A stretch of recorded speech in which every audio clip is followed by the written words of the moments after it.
Seorang selebgram kondang Pangkal Pinang Provinsi Bangka Belitung dicinduk polisi karena memiliki pekerjaan sampingan sebagai muncikari atau germo. Perempuan tersebut diketahui bernama Anissa Dewi, adapun motif kasusnya yaitu menjual perempuan lain untuk para pria hidung belang.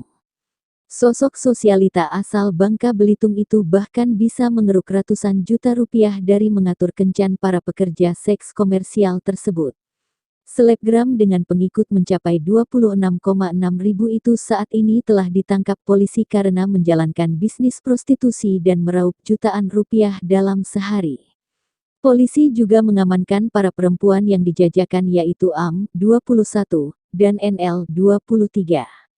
Ia disebutkan mematok tarif masing-masing wanita dengan uang tunai sebesar 3 juta rupiah. Setelah pelanggan setuju, perempuan tersebut akan dijual oleh Anissa kepada lelaki hidung belang. Ia mengambil beberapa persen dari tarif kencan tersebut. Bisnis nakal yang dijalankan Anissa ini terendus pihak berwajib setelah tim Opsnal Jatanras dan Subdit 4 PPA di Treskrimum yang tergabung dalam Satgas Gakum TPPO Polda Bangka Belitung menerima aduan dari masyarakat.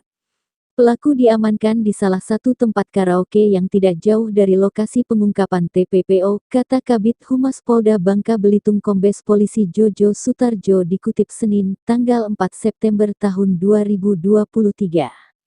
Usai diamankan, kedua korban dan pelaku berikut barang bukti langsung dibawa ke Mapolda guna proses penyidikan lebih lanjut.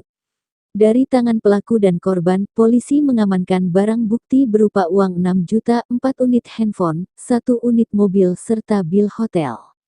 Pelaku saat ini sudah diamankan. Pelaku terancam dengan pasal 2 ayat 1 Undang-Undang RI Nomor 21 Tahun 2007 tentang Pemberantasan Tindak Pidana Perdagangan Orang atau pasal 296 KUHP Subpasal 506 KUHP paparnya.